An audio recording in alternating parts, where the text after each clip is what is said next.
嗨，大家好。今天出行非常好的天气啊，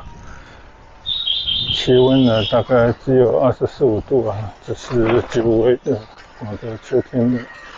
好的天气。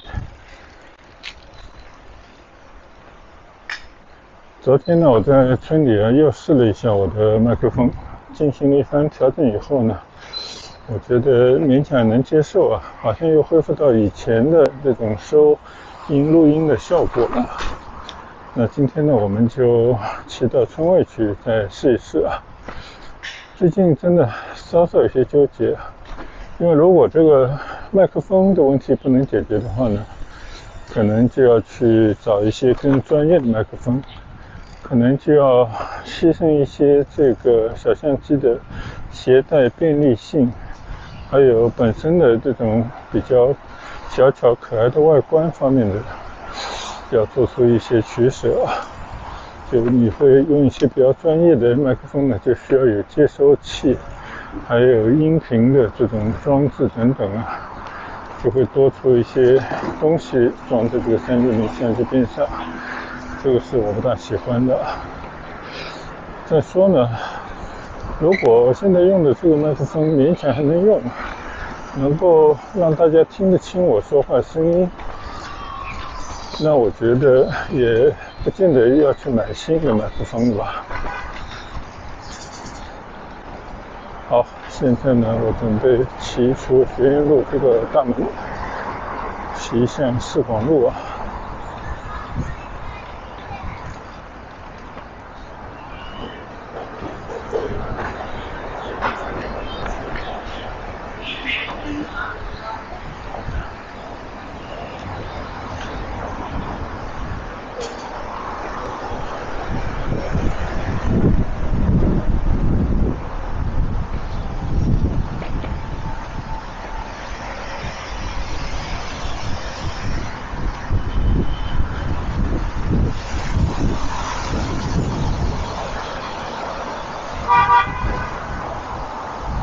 今天主要是起风了啊，我就感觉这个风还是有点大，应该是从北方刮来的一些风吧。像只要一刮北风呢，广州就会凉快几天，而且北方刮来的风呢相对比较干燥啊，所以广东人都会保养。就这个皮肤如果说在太阳底下晒得久又很干燥的话呢，这个肯定会失去弹性和光泽，就人看上去啊脸色就不大好啊。所以家家户户呢都有这种煲汤，就是滋润这种肌肤的作用啊。几乎每个广州的家庭都是煲汤养生的能家里手。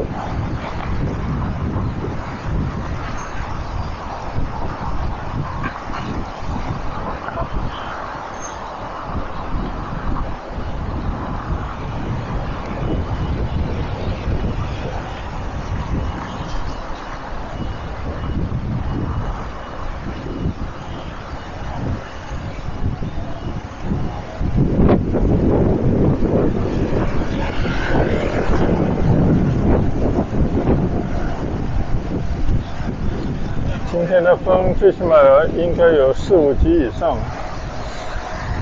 就感觉顶着风在骑行啊，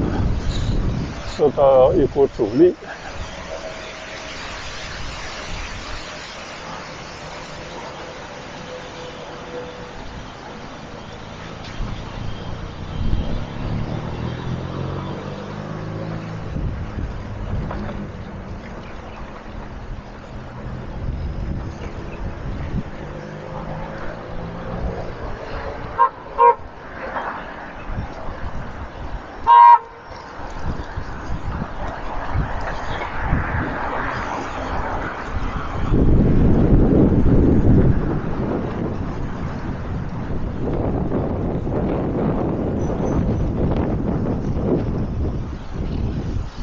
大家可以看到我的右侧呢正在进行施工啊，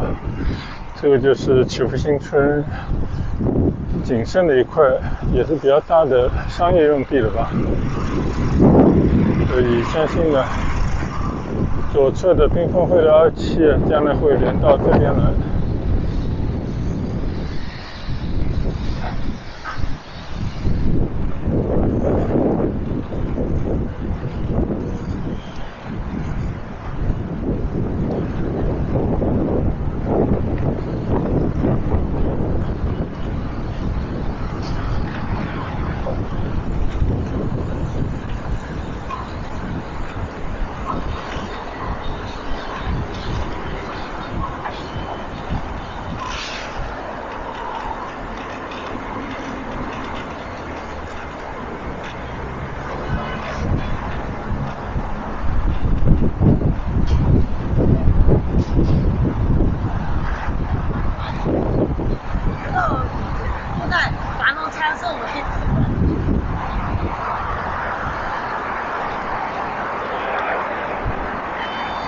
好，现在呢，我已经来到了市广路上了。我的右侧呢，就是市广路站的 C 出口。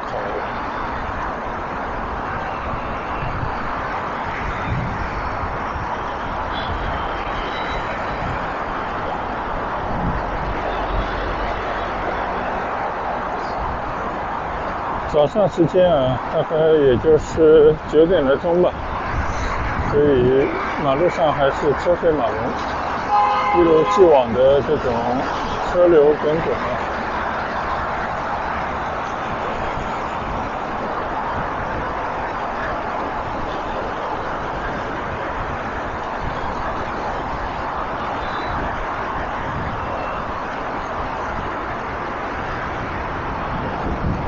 现在呢，我就沿着市广路这条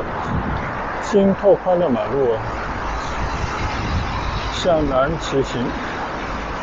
目标呢是市桥，就是那个镇区里面的某个地方。也是刚刚出门前啊，在网上随意的浏览了一下啊，就这个附近到底有没有什么可以去过，或者我以前没有怎么走过的小街小道啊。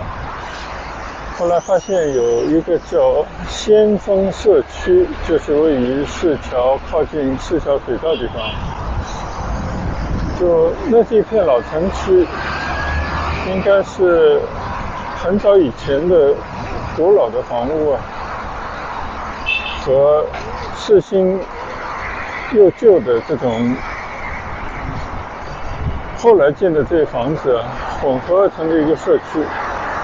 但是呢，却是市桥老百姓啊主要的一个居住地吧。所以在那个地方呢，有一帮设计师啊，对它进行了一些社区的改造，被称之为微改造啊。就是有很多老的区域呢，确确实实通过一定的改造啊，就可以让它变得更为宜居。所以那个地方呢，也是经过了一番微改造以后呢，就梳理了那些街道，增建了一些老百姓休闲的地方，保留了一些古迹，就使得这个社区呢变得更加的宜居，而且呢布局也更为的合理啊。这也是因为这样的原因，据说今年呢还获得了一个美国的建筑什么奖啊。当然具体怎么样呢，我还没去过啊。这就是我今天想要到那边去走走看看的这个原因。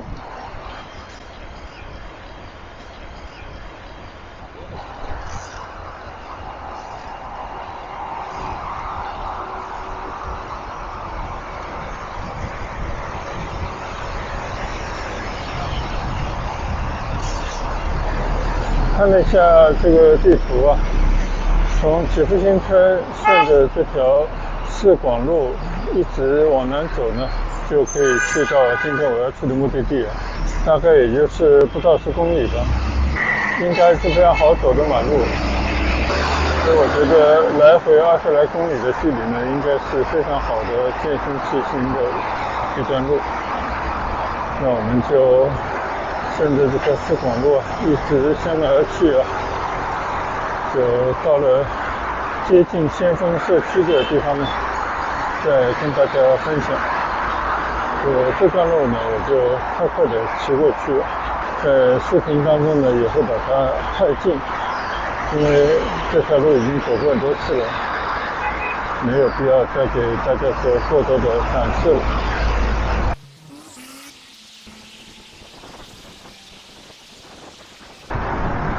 看到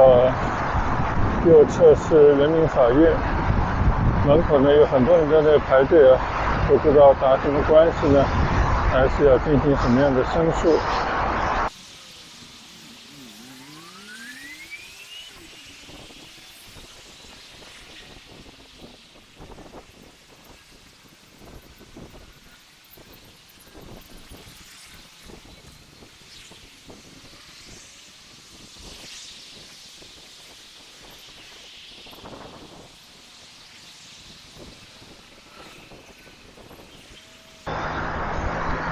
转眼呢就到了大罗塘珠宝城的门口了，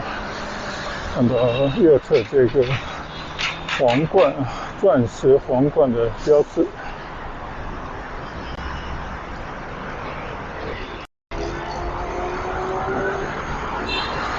好，现在呢经过这个珠宝城，继续沿着四广路向南骑行。这条四广路呢，现在还是比较舒服的一条马路啊。虽然车水马龙，但是它有非常宽敞的骑行道啊，大家可以分道来行驶，我觉得已经相当不错了。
好，在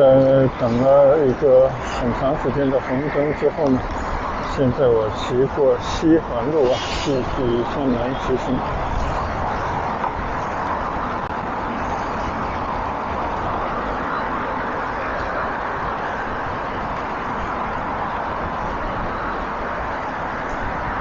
过了西环路呢，这边就是侨兴大道了。虽然它跟四环路呢是连在一起的，前方呢就应该是市桥区域了。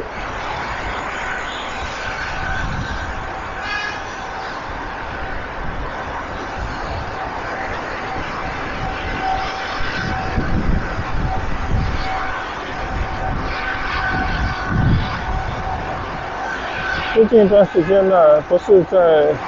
广州市老的街道骑行，就是在祈福新村边上这种腾风村这种区域骑行。基本上看到的呢都是老旧的街区的模样或者呢正等着脱胎换骨的一些区域。有些地方吧，你真的要看这个城市发展的一个规划。如果正好在一个城市发展的重点的区域呢，那你就可能就等到改造的机会像这种地方呢，大部分都在市中心，在交通要道要不呢就是新的一片规划的发展的城区。其他地方啊，就比方说番禺的大部分的地方，就像我现在骑行的四广路啊，就基本上来讲，你看不到有太多的这种变化。就大家也都在苦苦等候旧区的改造，希望呢重建拆除，还一个崭新的社区给他们。但事实上呢，这个就有点奢望啊，而且真的现实和梦想之间有很大的落差。所以大家可以看到的呢，就是这边的老百姓虽然盼了很久，但这种街区的模样呢，几乎没有什么特别大的改变。所以大家适者生存，要不的话呢，就是你要想办法怎么能够慢慢的来逃离这样的一个慢发展的地方，去到一个你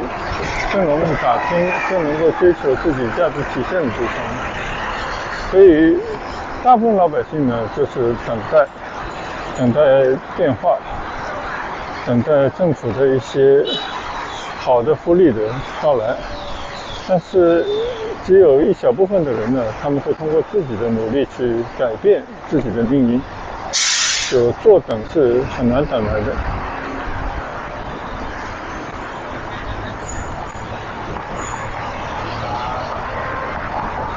现在呢，已经来到了市桥车站的边上啊。市桥这个地铁站呢，就在我的左侧。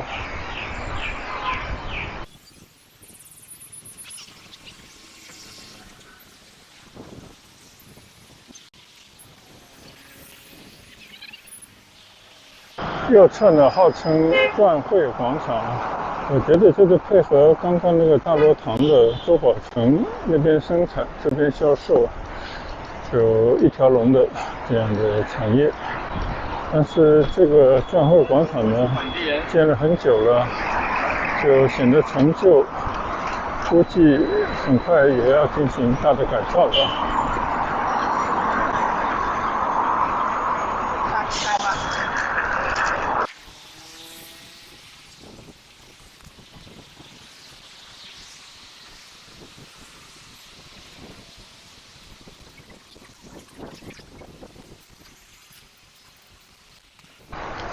现在呢，我继续在侨兴大街上向南骑行啊，但是我觉得应该是渐渐的接近我要去的目的地了吧。就这边呢，应该已经到了市桥的比较热闹的地方了。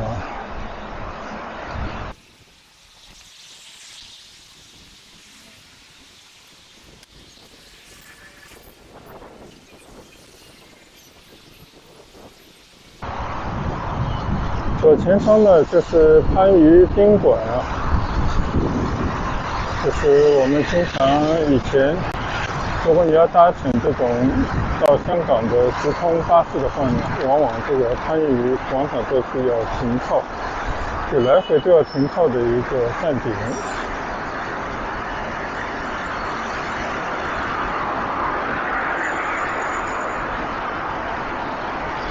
你看左侧这个番禺广场的牌坊呢，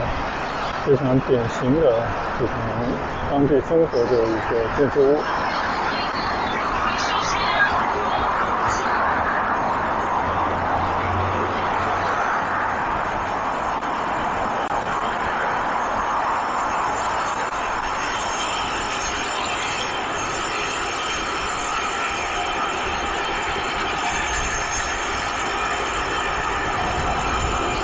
我的右侧原本就是市桥最热闹的商业街区益发商业街，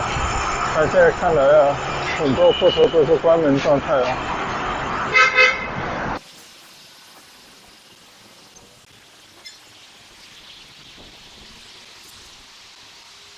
现在呢，我骑行在大北路上，其实它跟侨兴大街呢是同一条马路，只是到了这一段呢，就变成了大北路了。这条路我也来骑过很多回啊，它地处市桥市中心，或者说原本是最商业畅旺的街区，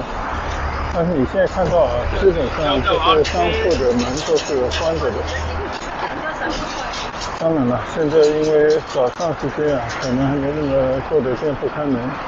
但是我觉得，如果做生意比较勤快的话呢，都应该早早已经开门了。但是我看到啊，开门的店铺也很少，大部分呢都是一种关着的状态啊。这也是一个经济的写照吧。就是如果有生意做啊，这中国人最不缺的就是时间和热情。起早贪黑，只要能挣到钱呢，大家都义无反顾。但是现在经济形势呢，对这种大城市周边的区域影响是最大的，所以人呢都是一样啊。你越是相对底层的区域，生活在那边的这些居民呢，他最感觉到这个经济的寒冬，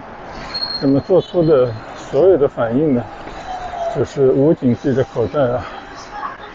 尽可能的少消费，这一般都这样子吧。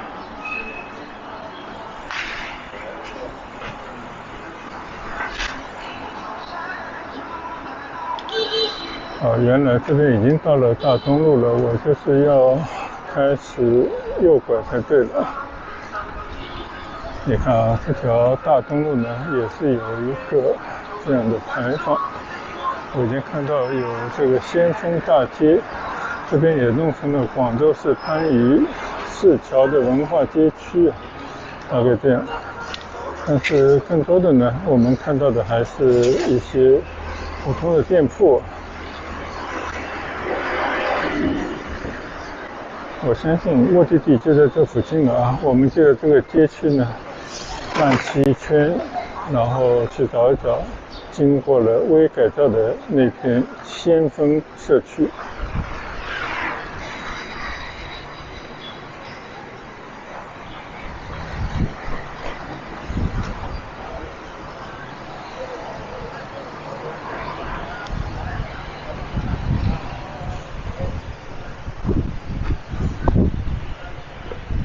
原来番禺市桥街的先锋社区呢，党军服务中心就在我眼前了。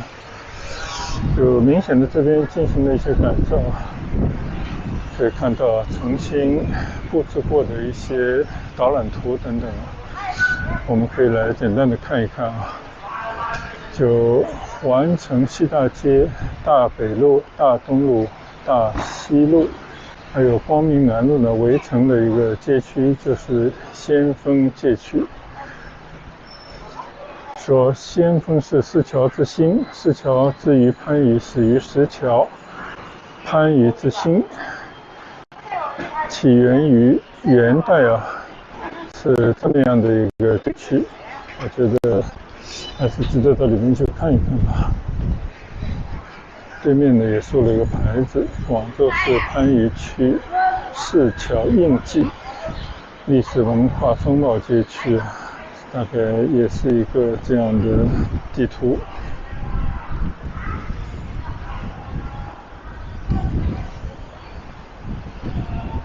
好，那我就顺着这条称之为先锋大街的小路呢，骑进去看一看啊。在这边还是很有意思的，做了很多的你说街心的这种小广场啊，就我觉得这个就挺有意思的一种城市记忆吧。现在好像还没有完全完工。你看这种传统的岭南样式的建筑物啊，就在对面。当然明显的可以看得出来，也拆掉了一些违章的或者以前加建的一些建筑物吧。左侧是先锋大讲堂，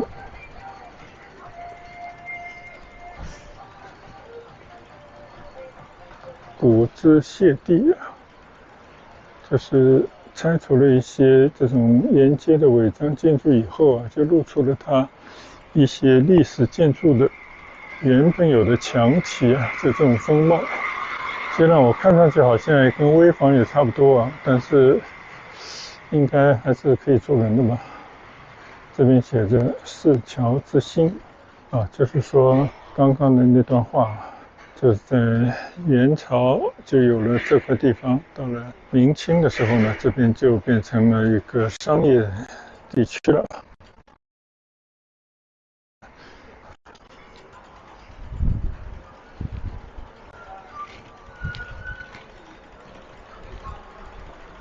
先锋遗像，就这些小街小巷呢，其实已经给几十年的时间里面啊，不断加建的这些跟以前的风貌不符的建筑物啊，就是太多了。看看用这种壕可、这种牡蛎啊砌成的墙，壕可墙就是岭南特色的一种装饰墙体的建筑材料，也是一种建筑风格。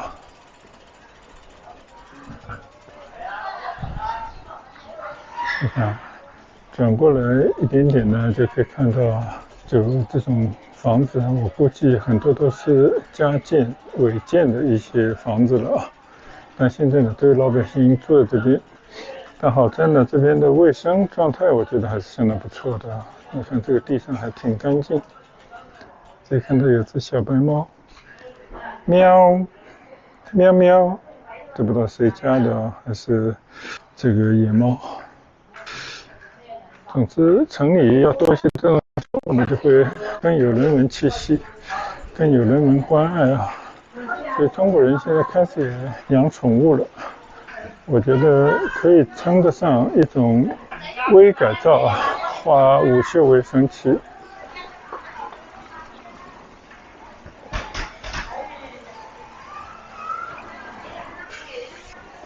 你看，这边呢还保留了几只大的榕树。这个边上呢，我觉得也拆掉了一些啊，就变成了一个市民广场，有人在上面打拳、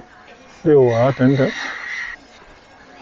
先锋四象门楼，这是我这里看到的先锋四象啊，始建于清末至民国时期，是这么一个古老的街区吧。稍稍到里面去走一下吧。你看，还有那种青石板，我不知道是不是以前留存下来的青石板。这以前呢，就是这样的一个一个的小的街坊，先锋四巷。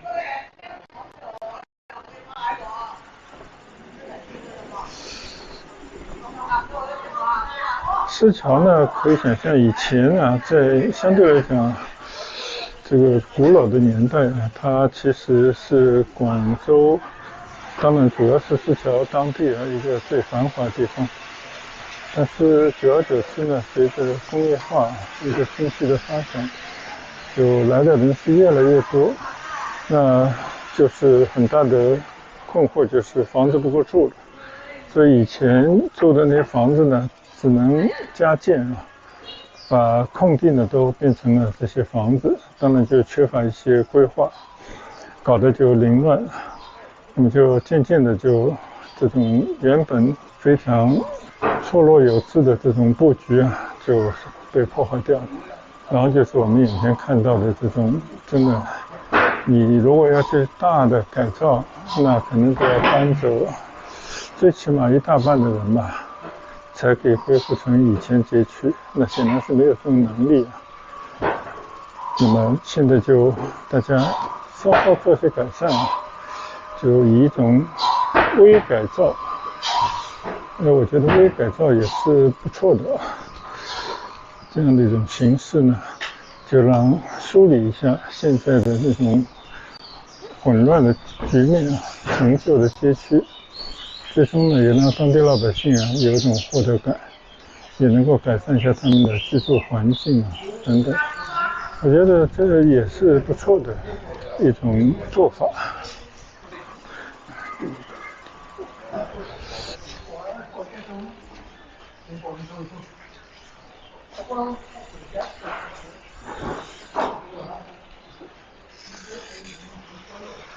相信呢，这边虽然还是先锋街啊，但是已经到了尽头了。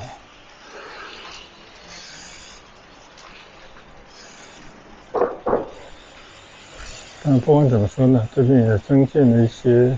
公共的洗手间之类的。这边已经到了先锋8巷了。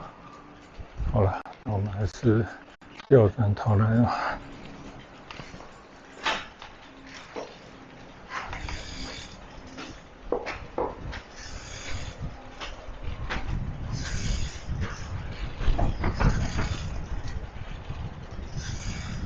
这一个国家的发展呢，最终的目的啊，肯定就是改善民生，就是让老百姓呢有更多的获得感，让大家的生活呢有所改变，有所改善。这边就是打开的一个算是活动的一片街区吧。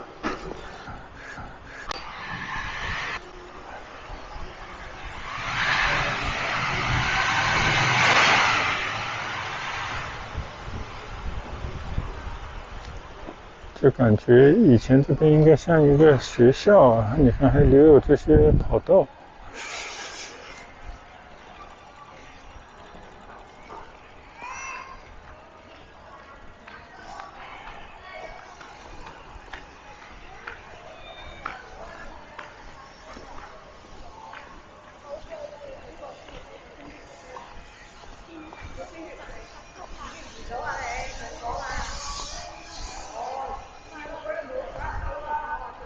就是这么样的一片广场，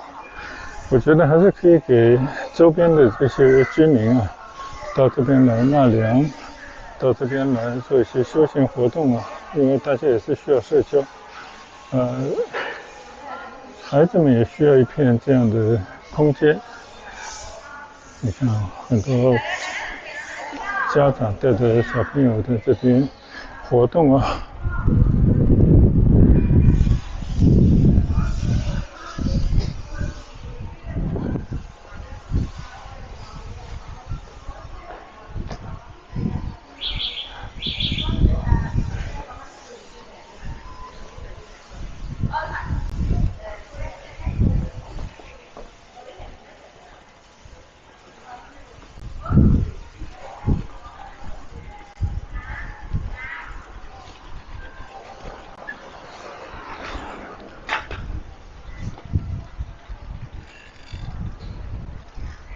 这边呢是先锋3巷啊，就最起码从先锋1巷到先锋10巷，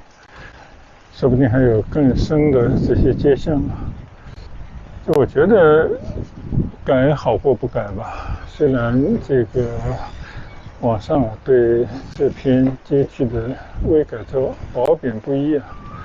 就各种议论都有，那我觉得也很正常，因为每个人的立场是不太一样的。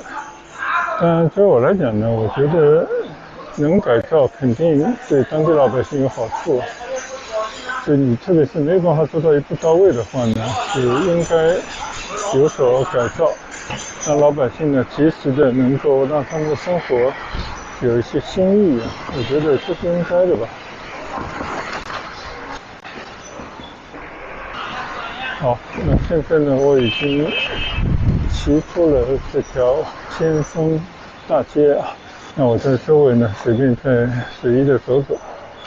那这些地方呢，就是老番禺啊，其实就是当地的广东人的一种生活吧。那他们也在他们可行的一些情况底下呢，去争取他们更好的生活。比方说，大家也没有能力去改变这个环境吧，那就融入这个环境，尽可能的通过自己可行的这种努力啊，比方说开一间小店，这是广东人生存之道啊，也是他们的一种强项。就开一家店呢，基本上可以养活一家人，你只要足够勤劳就好啊。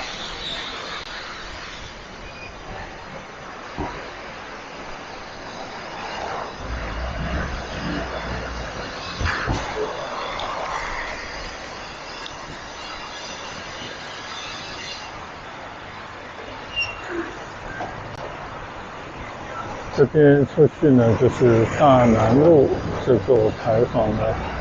这种牌坊也挺多。而且我觉得一直往前走呢，可能就要去到江边了吧。这边呢，我觉得真的值得留连一番，这是清河路。原来在这边啊，就是从光明北路一路过来呢，就会看到一个街区。我有一次来到这个左侧的广场啊，有很多人在那边欣赏乐曲。就这个地方呢，我觉得真的是非常有这种当地文化特色的一个街区。就看似呢像一个农村地带啊，但其实它就是实实在在的市桥的城区。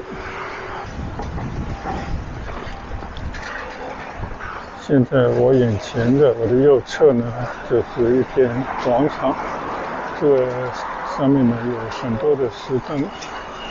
大家可以坐在这边休闲，当然以老年人为主啊。这个里面呢，我就觉得是附近的居民啊，可以休闲放松的一块地方。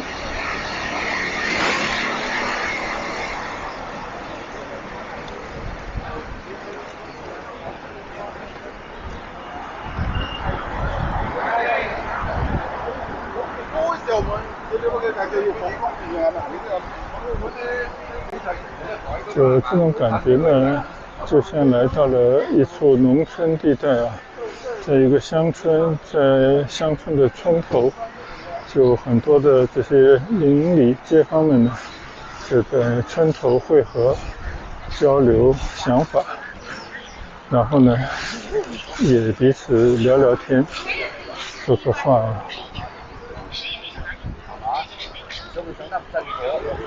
我现在正对的呢，就是一个舞台。一到晚上呢，我相信就会唱乐曲啊，这边传统的一种艺术。你看这个舞台上面还拉了一些背景，虽然比较简陋啊，但是我觉得也挺好。这边呢还有连廊，我们继续在这个广场上面闲逛一下。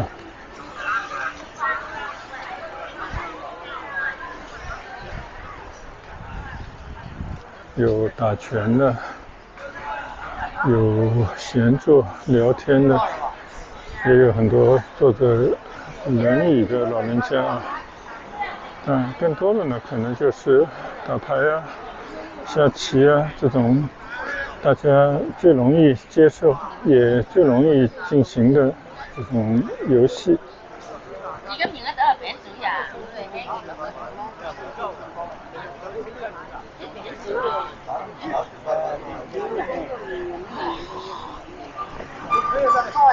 对，这边做了很多的这种石桌子、石凳子，就大家可以在这边消磨时间。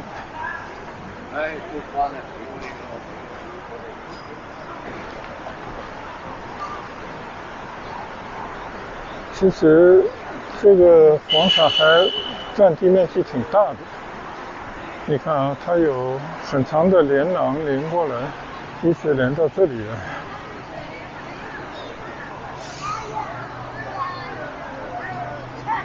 所以我相信啊，当地政府也在进行一些布局，或者说想尽办法呢，也在想把这些街区啊，通过微改造也好，中改造也好，就是让它变得更能体现当地的文化特色，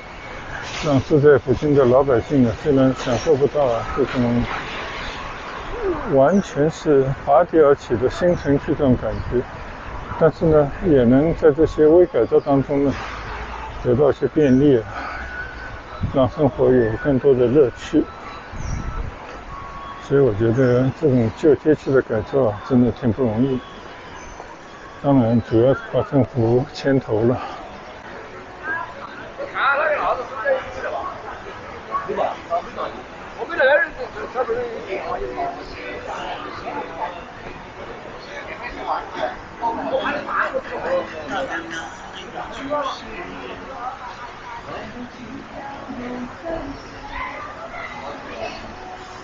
感觉呢还是非常和谐的一片街区啊。就我觉得我个人来讲还是比较欣赏这种政府在这边做出的一定的投入，让这些盼望着有巨大改变的这种老百姓呢，提前有一些获得感，让他们的生活呢多少有一些新的佐料啊，然后也有这样的空间呢，可以相互的在这边可以不但休闲，也可以交流。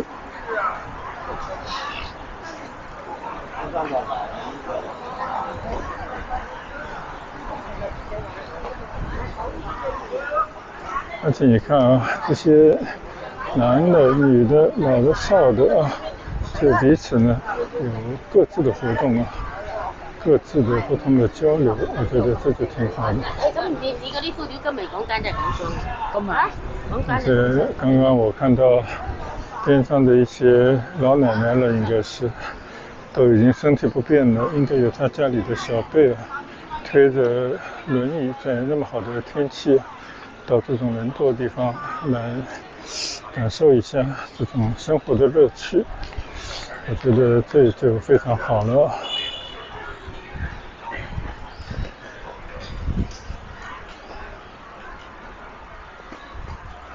我記得上一次呢，我來過這條街啊，就匆匆經過了一下。今天呢，我稍稍花了些時間，就在這片街區呢，推着車走了一段。好，那我繼續走我的路。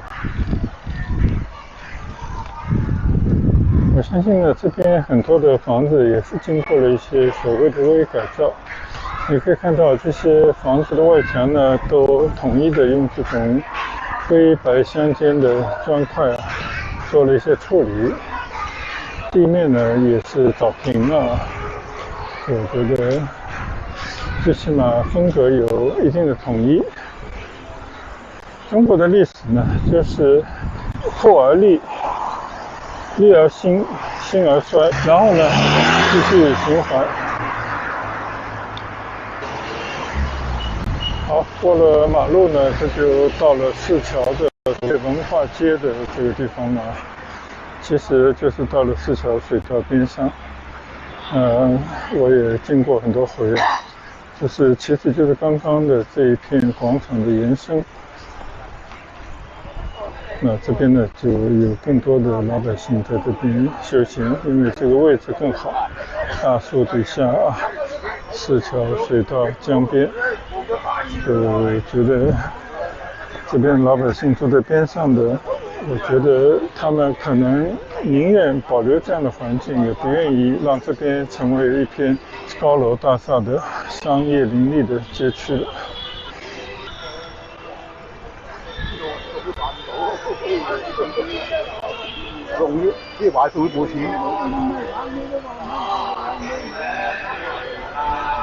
這邊有人唱樂曲啊。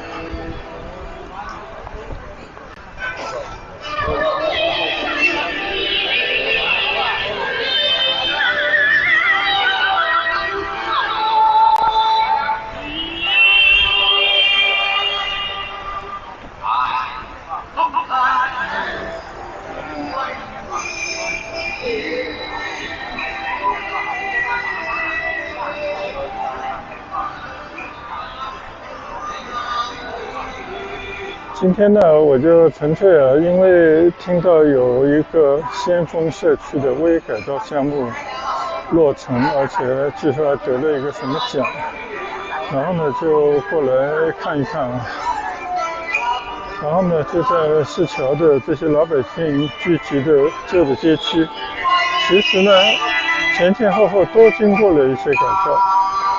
就來到了平安碼頭的這塊地方。那這個地方呢，我當然來過無數次了，就今天呢再來感受一下當地人這種生活的氣息。那我覺得對於這樣的地方呢，所謂的這些微改造啊，我倒是覺得是比較貼合這邊社區的需要和符合老百姓這種心態啊。其實你把這地方都鏟光了，變成了嶄新的區域呢，未必能夠討喜。特别是可能对于已经习惯于这种相对陈旧但是很传统的街区老百姓来讲呢，其实反而是起反作用的。所以呢，我倒是觉得就像这样的旧区改造其实挺好，或者说呢，有些旧的东西也可以得到一些保留，但是尽可能的安排的合理一些，让老百姓呢能够多一些这种休闲的空间等等啊，我就觉得这样就很好了。好，现在呢，我就在4条水道边上骑车闲逛一下，因为我老是经过这边的这栋古色古香的叫群园的一个算是花园吧，群远堂这里面是有一座楼的。我相信呢，这以前肯定也是名人的一个宅院啊。那现在呢，就感觉它好像是被保护的一个地方，还是说它是学校的一部分呢？我就围着这个古色古香的围墙啊，稍微的转一圈，看看这里面到底是一个什么样的地方啊。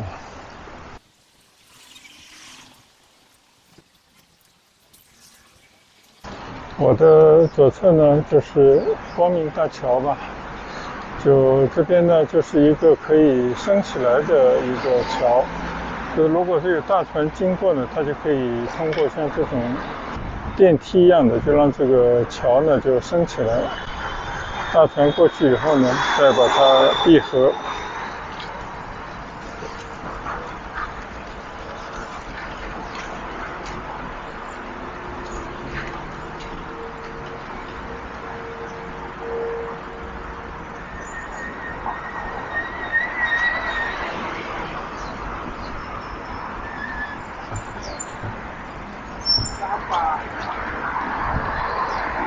现在呢，我转到了西堤路。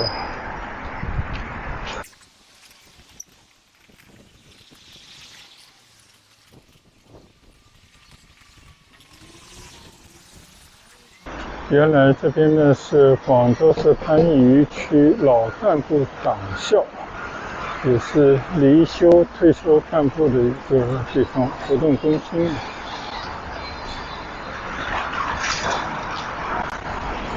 好，现在我在海旁路这边呢右拐进去，就刚刚见到的这个群园啊，这个园林，当然也包括这个院落里面的其他建筑，是一个老干部的活动中心。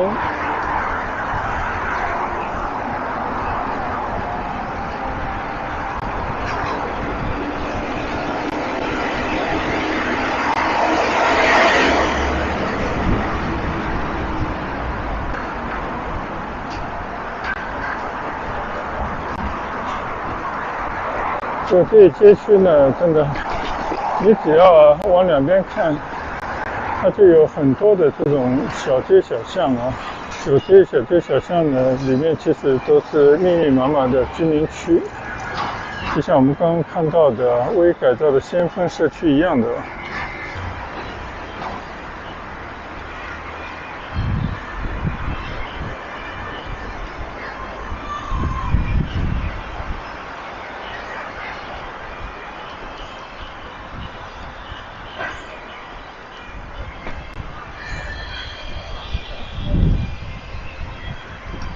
现在呢，我继续回到4条文化街的这片江边的公园边上的马路上骑行。这条路呢叫海旁路啊。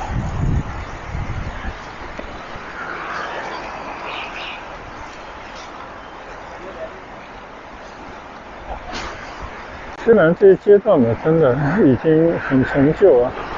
如果用现代生活来衡量的话呢，这边有很多不如意的地方了。但是对于旧区里面生活了几十年、几辈子的人来讲，这个地方呢是他们离不开的家园。就反而呢，你把它变成了一个新的地方以后，他们好像就断了根，失去了某种依靠一样啊。就好像农民们如果都洗脚上田了，全都搬到了大城市的高楼里面啊的那种安置房里面，如果没有了以前那种池塘，没有了村头那块啊，大家可以随意聚在一块聊天说话地方呢，我就觉得有很多人可能就会觉得跟这个社会就脱离了，所以这个也不见得是一件好事啊。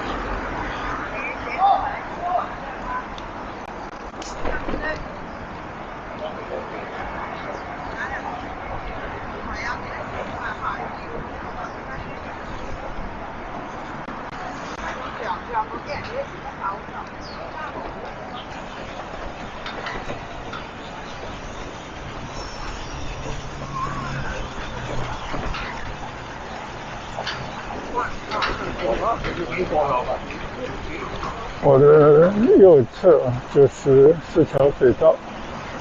而这边呢正在起一座桥，就是四桥的大桥啊，拆掉以后呢，就正在新建一座新的四桥大桥。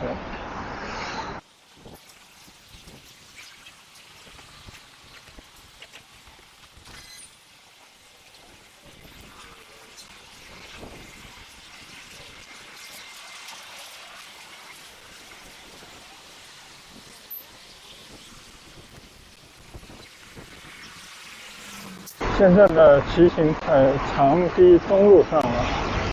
就是沿着四条水道，应该是北岸吧，这条马路啊。